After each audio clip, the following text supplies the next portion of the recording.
अब तक क्या पढ़ा है मैंने इस टॉपिक में? अधिगम का अर्थ हमने पढ़ लिया, अधिगम की प्रकृति हमने पढ़ ली, अधिगम को प्रभावित करने वाले कारक मैंने समझा दिए, अधिगम के प्रकार मैंने पढ़ा दिए, और अधिगम के व्यवहारवादी सिद्धांत हमने पढ़ लिए। मतलब एक बड़ा पार्ट इस टॉपिक का हो चुका है। मैंने आपको शुरुआत में बताया था कि ये टॉपिक सभी टॉपिक से रिलेवेंट है, कुछ कुछ पार्ट सभी टॉपिक से जुड़ा हुआ है। ये 5 टॉपिक ऐसे हैं जो बहुत महत्वपूर्ण हैं, जो सभी ग्रेड में पढ़ने पड़ते हैं।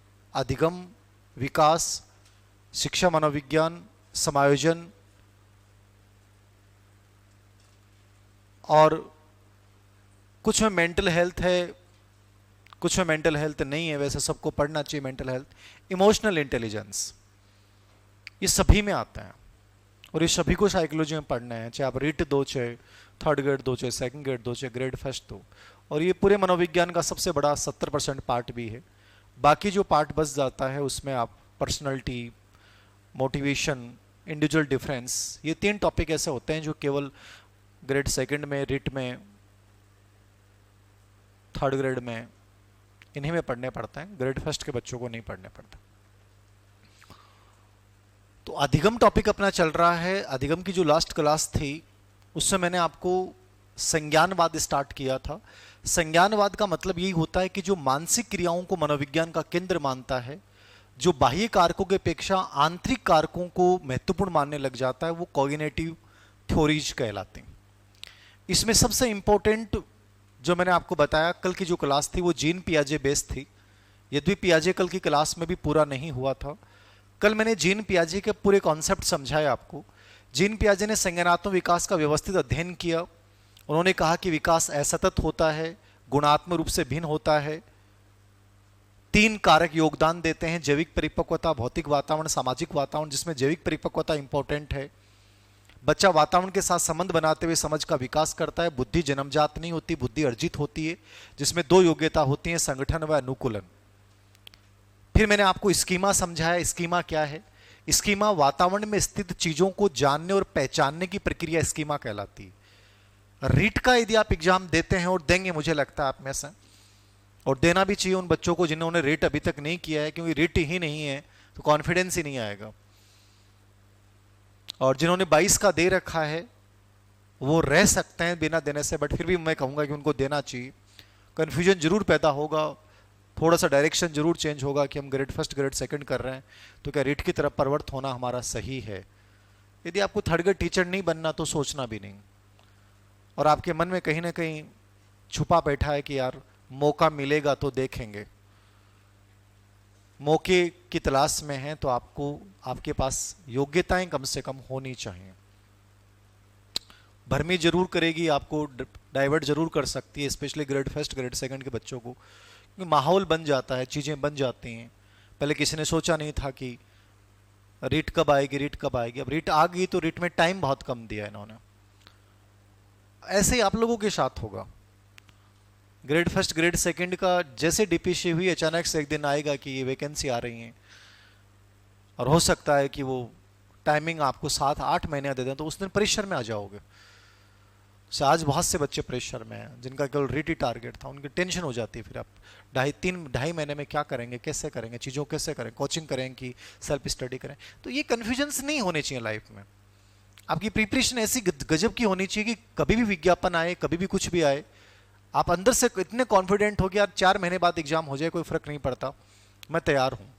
और इसलिए वह बच्चा जीत में रहता है जो बहुत प्री प्लानिंग के साथ, बहुत ऑर्गेनाइज तरीके से आगे बढ़ रहा है, जिसकी लाइफ में फिलहाल 1 या 2 साल, जो भी 1 साल मान के चलिए आप, मुझे लगता है कि 1 साल 25 में सब प्रोसेस पूरी हो जाएंगी आपकी, third grade, second grade, grade first. इसमें आप नहीं लगते हैं तो फिर कहीं ना कहीं आपकी प्लानिंग जो है वो बेहद खराब रही है, आपकी दिनचर्या बहुत खराब रही है, आपने चीज़ों को सीरियसली लिया नहीं है। आप वही वेटिंग लिस्ट वाले लोग हैं जो इंतजार करते हैं आने के बाद करेंगे, जबकि चीज़ें आने के बाद नहीं होती हैं, चीज़ें पहले से होती हैं। आने के बाद केवल रिवीजन होता है। अब जो रीट की जो बच्चा सीरियसली करता है, मान लो बीजेपी सरकार रीट की परसेंटेज को जोड़ती है, कुछ करती है, क्या चेंज हो जाए पता नहीं चलता, तो उस बच्चे के नंबर आने चाहिए 150 में से कम 120-25 नंबर लेके आए अपन। और आप 2.5 महीने की तैयारी में बहुत मुश्किल होता है। अब राजस्थान बोर्ड की किताबें आपने पढ़ी नहीं किसी ने, पेपर वहाँ से आता है पूरा। तो बहुत सारी चीज़ें होती हैं, ये अचानक से नहीं सोची जाती हैं, पहले से सोची जाती हैं कि मैं ग्रेड फर्स्ट कर रहा हूँ, ग्रेड सेकंड कर रहा हूँ, तो इसमें मुझे इन इन चीज़ों को ऐसे ऐसे करना है, ये इतना टाइम मुझे देना है, दिसंबर तक मेरा इतना होना चाहिए। फिर आपके लिए फ़र्क नहीं पड़ता कि दशहरा कब आके चला गया, दिवाली कब आके चली गई, क्योंकि वो चीज़ें आपकी बेहतर आगे आने वाली हैं नौकरी लगने के बाद। इन चीज़ों का मतलब है, अन्यथा कोई मतलब भी नहीं है, हकीकत बताऊँ तो। मुझे तो आज भी इतना पता नहीं होता कि दशहरा आता है क्या, होता है क्या दशहरे के ऊपर। नॉर्मल है, एक नॉर्मल डे है, वर्किंग डे। कल भी आपकी ऐसे ही क्लास होगी जैसे आज हो रही है, ऐसे ही मैं आऊँगा। आप में से हो सकता है किसी में ऐसे हो जाए कि नहीं सर हम मनाएंगे, आप मना लेना, मैं तो आऊँगा, पढ़ाऊँगा। तो वो चीज़ें आपके दिमाग में भी चलनी चाहिए यार, चीज़ें मेरे लिए इस समय क्या इंपॉर्टेंट है। टाइम बहुत ज़्यादा नहीं मिलेगा, किसी भी भर्ती में नहीं मिलेगा, किसी भी एग्जाम में नहीं मिलेगा, ये मान के चलना। यदि विज्ञापन आने के बाद 6 या 7 महीने में वो भर्ती प्रक्रिया की एग्जाम डेट आ जाएगी, ये मान के चलना। और विज्ञापन कब आ जाए पता ही नहीं होता है, हकीकत है। जब तक नहीं आता तब तक हमें डर रहता है। तो कल पियाजे की मैंने आपको स्कीमा पढ़ा दिया, अनुकूलन पढ़ा दिया। अनुकूलन इंपॉर्टेंट वर्ड था, जन्मजात प्रक्रिया है, क्रिया प्रतिक्रिया करते हैं, एडेप्टेशन है। इसमें एसिमिलेशन याद रखना, पूर्व ज्ञान की सहायता से समस्याओं का समाधान करते हैं। एकोमोडेशन, जब आप पूर्व ज्ञान में चेंज कर लेते हैं, वो आपका समंजन है। और संतुलीकरण की जो अवधारणा होती है वो दोनों में सामंजस्य स्थापित करती है। फिर मैंने आपको इसकी अवस्थाएं पढ़ाई जीन पियाजे की। 4 अवस्थाएं जीन पियाजे ने दी हैं पूरे संज्ञानात्मक विकास की। 2 अवस्थाएं मैंने कल पढ़ा दी थी। आपकी पहली अवस्था थी संवेदी गामक, पूरा भी नहीं पढ़ो तो 2-4 बिंदु याद रखना। वस्तु स्थायित्व की प्रवृत्ति इस अवस्था में पाई जाती है। संवेदना शारीरिक क्रियाओं से सीखता है, सहज क्रियाओं से बच्चा सीखता है, बाकी चाहे छोड़ देना। कार्यकाल याद रखना। अब ये रिट जैसा एग्जाम दोगे तो जीन पियाजे कम से कम 3 प्रश्न आते हैं, मिनिमम 2 हैं, 3 भी आ जाएं, 4 भी आ जाएं। वाइगोत्स्की, पियाजे, कोहलर-बर्ग, ये रीट के फिक्स पार्ट हैं, इनको बहुत अच्छे से कवर करना पड़ता है। उसके बाद मैंने दूसरी अवस्था पढ़ाई आपको पूर्व संक्रियात्मक। पूर्व संक्रियात्मक के 2 पार्ट पढ़ाए, प्री कॉन्सेप्चुअल और इंट्यूटिव थिंकिंग, अंतः प्रज्ञात्मक अवस्था। प्री कॉन्सेप्चुअल जो होती है उसमें आपको 3 कॉन्सेप्ट मैंने बताए हैं, ये सीडीपी एग्जाम में बहुत बार आते हैं। आत्म केंद्रीकरण, मैं अपने ही दृष्टिकोण को सही मानता हूं, जिसको अहम भाव बोल दो, इगोसेंट्रिज्म बोल दो। एनिमिज्म, सजीववाद, हर गतिशील वस्तु सजीव है, जो भी चलती है, भौतिक घटनाओं का मानवीकरण बच्चा कर देता है। और तीसरा सेंट्रलाइजेशन की प्रवृत्ति, वस्तु के केवल एक ही पक्ष को महत्वपूर्ण मानता है, बाकी पक्षों को ध्यान नहीं देता है। तो ये देख लीजिएगा। फिर मैंने अंतः प्रज्ञात्मक बताया। अंतः प्रज्ञात्मक में ज्यादा कुछ नहीं था। अंतः प्रज्ञात्मक का मतलब इतना सा होता है कि मैं सहज रूप से सोचना शुरू कर देता हूं, सहज रूप से चिंतन करना शुरू कर देता हूं। मैं साधारण मानसिक क्रिया करना शुरू कर दूंगा, वस्तुओं को जोड़ना, घटाना, गुणा करना, भाग देना। मुझे ये नहीं पता कि वो चीजें कैसे होती हैं, बट मैं कर लूंगा। ये अंतः प्रज्ञात्मक अवस्था है आपकी। यहां बच्चा क्लासिफिकेशन नहीं कर पाता है, सीक्वेंसिंग नहीं होती है, कंजर्वेशन नहीं होता है, रिवर्सिबिलिटी बच्चे में नहीं होती है। ये इसके दोष होते हैं। तो आज की क्लास अपन तीसरी अवस्था से स्टार्ट कर रहे हैं। जीन पियाजे अपना पहला टॉपिक चल रहा है और पहले टॉपिक में अपन जीन पियाजे पढ़ रहे हैं संज्ञानवादी सिद्धांतों में। और तीसरी अवस्था पढ़ाऊं उससे पहले आप प्रार्थना करेंगे अपने लिए, उसके बाद अपन आगे बढ़ते हैं।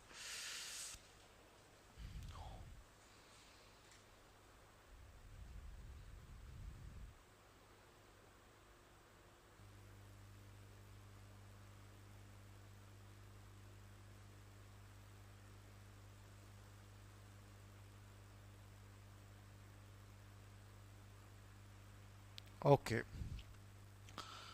आज की क्लास का बिंदु है अधिगम। फर्स्ट टॉपिक आपका चल रहा है और इस अधिगम टॉपिक, फर्स्ट टॉपिक में सेकंड पार्ट में पढ़ा रहा हूं संज्ञानवाद। और संज्ञानवाद के अंतर्गत हम पढ़ रहे हैं पियाजे। पियाजे की मैं 2 अवस्थाएं इससे पहले वाली क्लास में आपको कंप्लीट करवा चुका हूं। आज हम बाकी 2 अवस्थाओं के बारे में पढ़ेंगे और संज्ञानवाद का फिर अगला सिद्धांत पढ़ेंगे।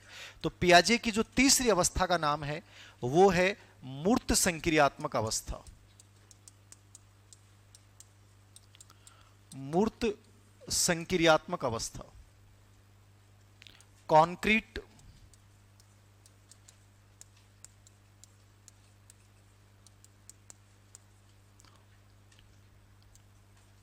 ऑपरेशनल स्टेज, इसको आप ठोस अवस्था भी बोल सकते हैं, दोनों वर्ड एग्जाम में आते हैं। मूर्त या ठोस एक की बात होती है। कॉन्क्रीट वर्ड जो है वो मूर्त को बोलते हैं। कार्यकाल इसका होता है 7 से 11 वर्ष। शुरुआती सामान्य एग्जाम हो, पेपर का बहुत ज्यादा लेवल नहीं हो, तो आपसे सीधे प्रश्न यही पूछ लेगा कि मूर्त संक्रियात्मक अवस्था, कॉन्क्रीट ऑपरेशनल स्टेज का कार्यकाल क्या है, तो 7 से 11 वर्ष का बच्चा इस अवस्था में आता है।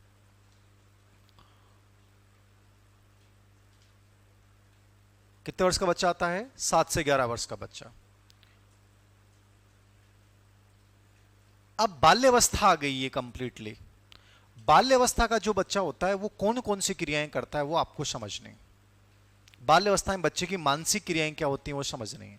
यदि मैं आरपीएससी के नजरिए से इस अवस्था को देखूं तो आरपीएससी में सभी विशेषताएं इसके एग्जाम में आई हुई हैं। मतलब मूर्त संक्रियात्मक अवस्था ये ऐसी कोई विशेषता नहीं है जो परीक्षा में नहीं आई हुई है, सभी की सभी परीक्षा में आई हुई है, मतलब इंपॉर्टेंट। वैसे तो मैंने आपको पहले ही बोल दिया था कि जीन पियाजे बेहद महत्वपूर्ण व्यक्तित्व है। आप चाहे कोई भी ग्रेड की एग्जाम दे रहे हैं, किसी भी ग्रेड का आप दे रहे हैं, तो आपको जीन पियाजे बहुत अच्छे से कवर करना है। मूर्त संक्रियात्मक कॉन्क्रीट ऑपरेशनल स्टेज 7 से 11 वर्ष इसका समय है। 7 से 11 वर्ष के बच्चे को अपने दिमाग में लेके आए कि वो बच्चा कौन कौन सी मानसिक क्रिया करेगा। इससे पहले वाली जो 2 अवस्थाएं थी वहां जो मैंने कमियां लिखाई हैं, यहां वो पॉजिटिविटी बन जाएगी, यहां की वो मुख्य विशेषताएं बन जाएगी। इसका जो नाम है ये सबसे इंपॉर्टेंट विशेषता है इसकी, मूर्त या ठोस। बच्चा पहली बार लॉजिकल थिंकिंग जो स्टार्ट करता है, तार्किक चिंतन जो स्टार्ट करता है, वो यहां से करता है।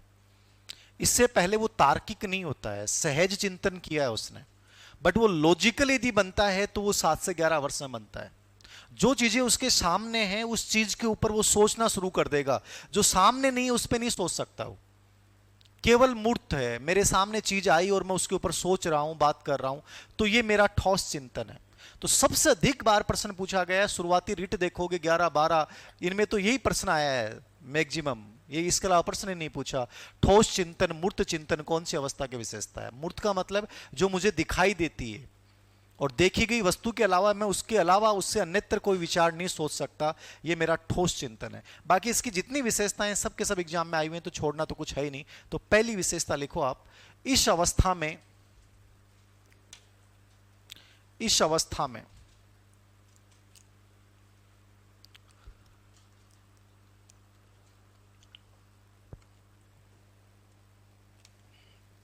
बच्चा मूर्त रूप से, मूर्त या ठोस दोनों वर्ड आ सकते हैं, कंफ्यूज मत हो जाना। बच्चा मूर्त या ठोस रूप से, दोनों शब्द आ सकते हैं, मूर्त या ठोस। इस अवस्था में बच्चा मूर्त या ठोस रूप से वस्तुओं पे तार्किक चिंतन करना प्रारंभ कर देता है। 3 वर्ड है, तीनों एग्जाम में आए हुए हैं। कितनी बार आए हैं कोई गारंटी पता नहीं है, इतनी बार आए हुए हैं। तार्किक चिंतन एग्जाम में आया हुआ है, मूर्त चिंतन एग्जाम में आया हुआ है, ठोस चिंतन एग्जाम में आया हुआ है, और पता नहीं कितनी बार रिपीट है तीनों प्रश्न। बच्चा तार्किक चिंतन कहां से करेगा? 7 से 11 वर्ष में करेगा। मूर्त चिंतन कहां से करेगा? 7 से 11 वर्ष में करेगा। और ठोस चिंतन कहां करेगा? 7 से 11 वर्ष में। मूर्त ठोस का मतलब समझ गए, जो चीज मेरे सामने है मैं उसी को देखकर सोच सकता हूं, नहीं है उसके बारे में नहीं सोच सकता। मैं हाथी को देखकर गणेश जी के बारे में सोच सकता हूं कि हाथी और गणेश जी में, तो वो मेरा ठोस तार्किक चिंतन हो सकता है। बट जो चीज मैंने देखी नहीं उसके बारे में चिंतन नहीं कर पाऊंगा, तो इसकी कमी यही है कि अमूर्त नहीं कर पाता, बाकी सब चीजें। नंबर 2 पे अभी आपके आरपीएससी ग्रेड फर्स्ट में एक प्रश्न आया था, आगमन चिंतन कहां विकसित होता है, शुरू होता है? तो आगमन चिंतन की शुरुआत भी कहां होती है? 7 से 11 वर्ष में। लिख लेना, आगमन चिंतन की शुरुआत यहां से हो जाती है। आगमन चिंतन की शुरुआत यहीं से हो जाती है।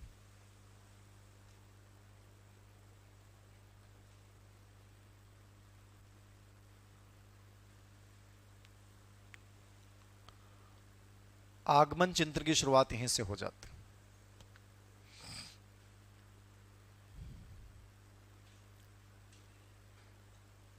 लिख लियो, आगमन जानते हैं, उदाहरण से नियम की ओर, विशिष्ट से सामान्य की ओर, ये कौन सा चिंतन होता है? आगमन होता है। चिंतन दो होते हैं, आगमन और निगमन। निगमन में अपन नियम से उदाहरण की ओर चलते हैं, सामान्य से विशिष्ट की ओर चलते हैं, और इसमें अपन विशिष्ट से सामान्य की ओर चलते हैं। यह आगमन चिंतन होता है। तीसरी विशेषता, इससे पहले वाली अवस्था मैंने लिखाया था कि बच्चे में अहम भाव पाया जाता है, इगोसेंट्रिज्म पाया जाता है। वो ये मानता है कि मैं जो सोचता हूं, मैं जो देखता हूं, वही सत्य है। जैसे वो 7 से 11 वर्ष में आएगा तो वेविंग ऑफ इगोसेंट्रिज्म, वेविंग ऑफ इगोसेंट्रिज्म का मतलब क्या है कि वो अहम भाव को छोड़ देगा। वो अब ये भी मानेगा कि जो दूसरे लोग कह रहे हैं वो बात भी सही हो सकती है, केवल मेरा ही दृष्टिकोण एकमात्र सत्य नहीं है। तो अहम भाव को बच्चा कहां छोड़ता है, वेविंग ऑफ इगोसेंट्रिज्म कहां पाया जाता है? तो 7 से 11 वर्ष में वेविंग ऑफ इगोसेंट्रिज्म पाया जाता है। तो लिख लो, अहम भाव को छोड़ देना, अहम भाव को छोड़ देना,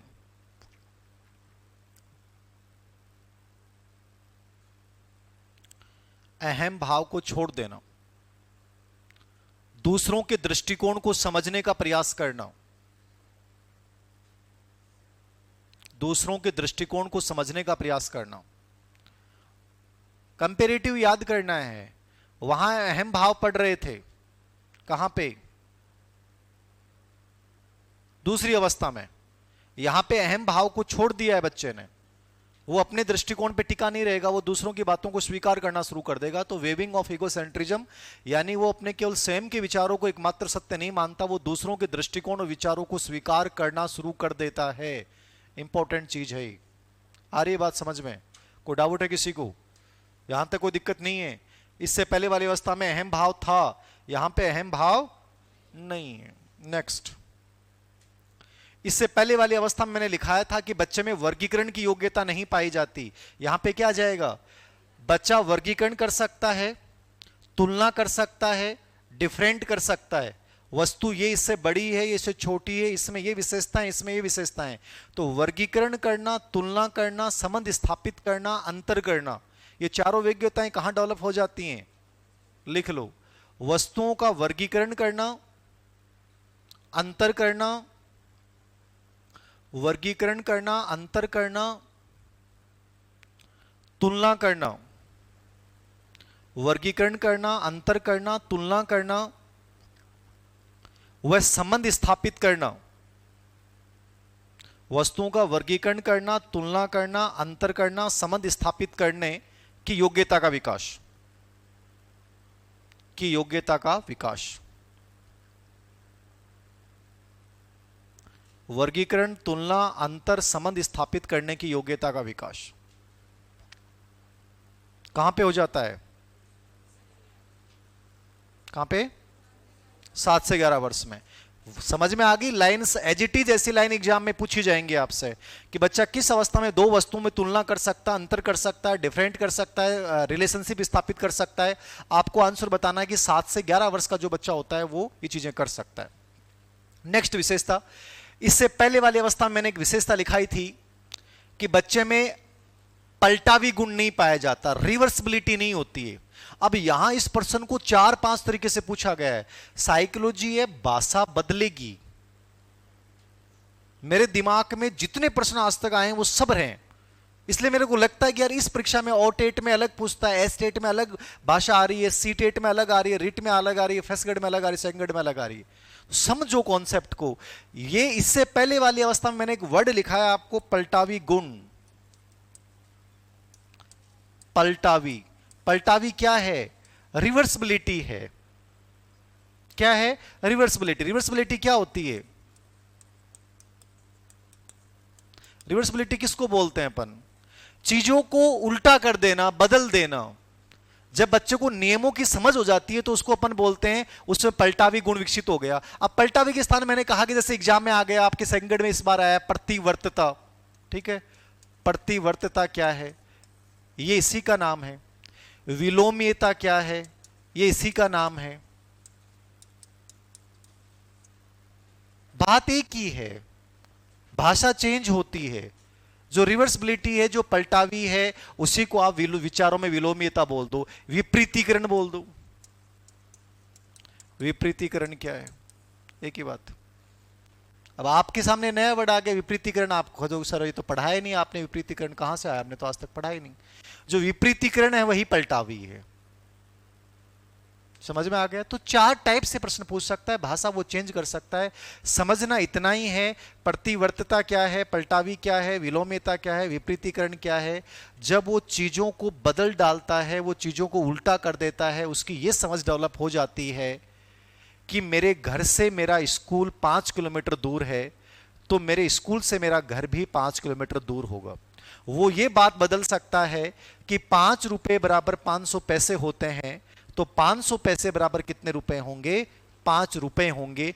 इससे पहले वो 7 वर्ष तक बच्चा ये समझ नहीं पा रहा था, वो रिवर्स नहीं कर पा रहा था, बट यहां पे वो रिवर्स कर सकता है। अब उदाहरण भी बना सकता है, कैसा भी प्रश्न पूछ सकता है। आपको ये शब्द समझ में आना चाहिए कि वास्तव में पलटावी का मतलब क्या होता है। फिर कैसा भी एग्जाम्पल बना दे, कैसे ही भाषा चेंज कर दे, कोई फर्क नहीं पड़ेगा। तो लिखो, बच्चे में पलटावी का गुण विकसित हो जाता है। पलटावी का मतलब क्या लिख सकते हो आप? विपरीतीकरण भी लिख सकते हो। पलटावी को विपरीतीकरण भी बोल सकते हैं, विलोम्यता भी बोल सकते हैं, प्रतिवर्तता भी बोल सकते हैं आप, रिवर्सिबिलिटी।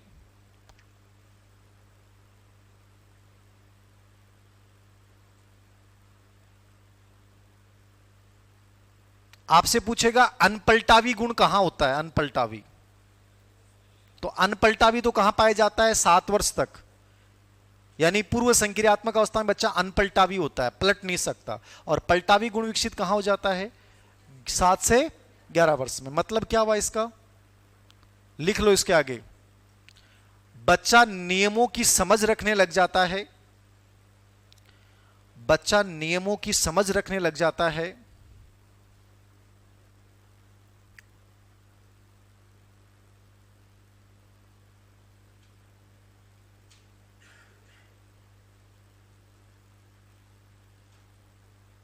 तथा चीजों को रूपांतरित करने की योग्यता विकसित हो जाती है। चीजों को रूपांतरित करने की योग्यता विकसित हो जाती है। चीजों को रूपांतरित करने की योग्यता विकसित हो जाती है।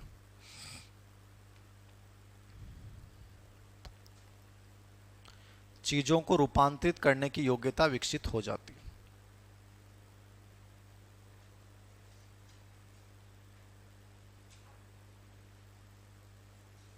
हो गया? कोई दिक्कत है यहां तक? किसी को? किसी को नहीं है? आगे चलें?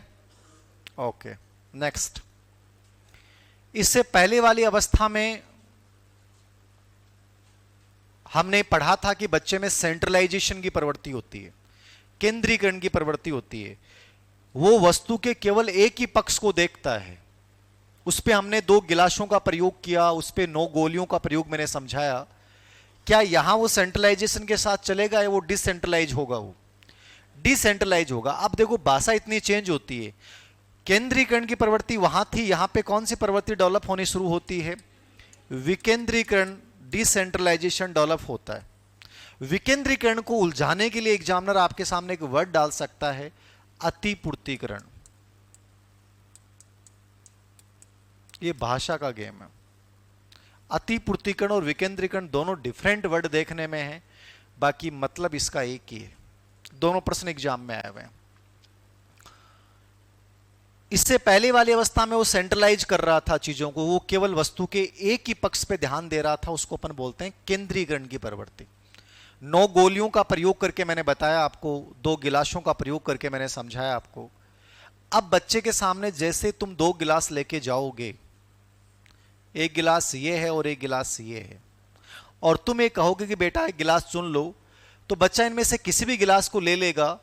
मान लीजिए उसने इसको भी चुना और आपने कहा कि बेटा इसको क्यों नहीं लिया, इसको ले लो, इसमें बराबर ही है, तो वो इसको ले लेगा कि मम्मा मैं इसको ले लेता हूं, और वो बता भी देगा क्योंकि इसकी लंबाई ज्यादा है लेकिन इसकी चौड़ाई ज्यादा है। अतिपूर्तिकरण का मतलब यही है, कॉम्पेंसेशन।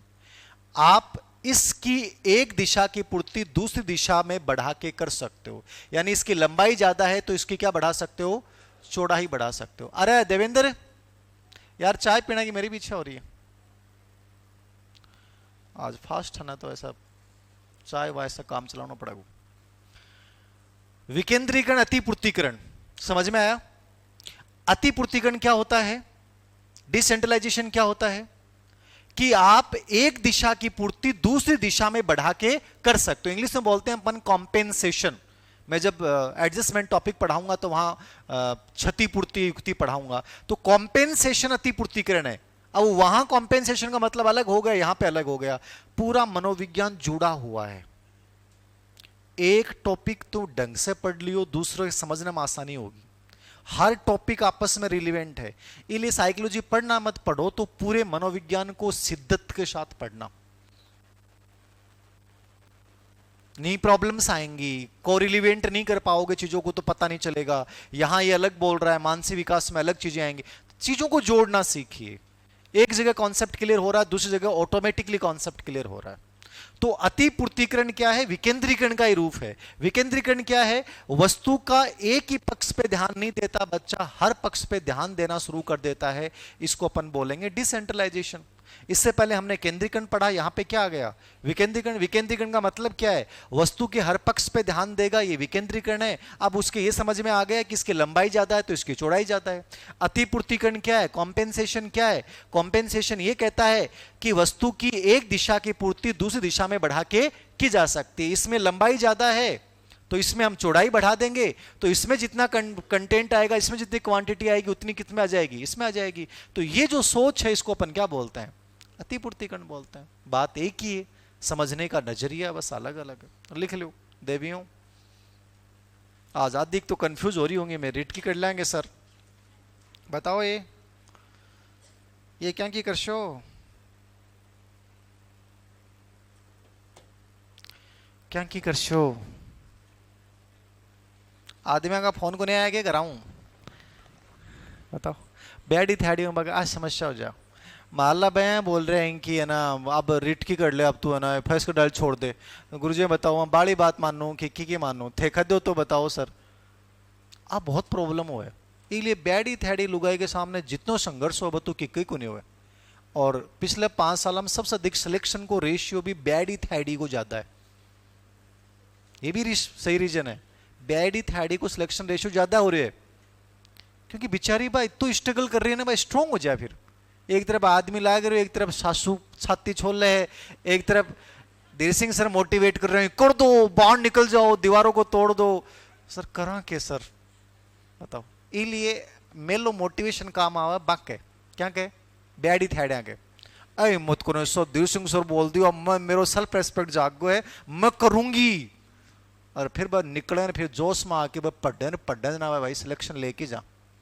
अब जो और है ना थे अनमेरिड में बाको जोश ठंडो है, फर्क पड़ा है चीज को। अधिकतर ज्यादातर सिलेक्शन रेशियो इनका अच्छा आ रहा है, याद रखना।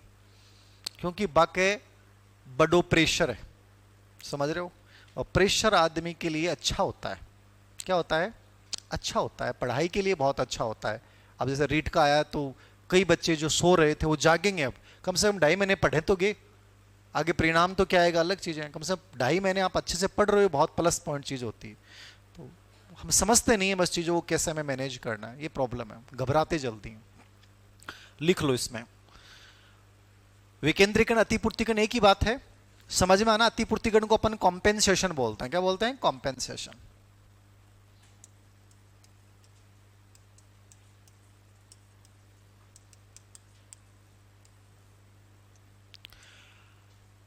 लिखो वस्तु के हर पक्ष पर ध्यान देना। वस्तु के हर पक्ष पर ध्यान देना।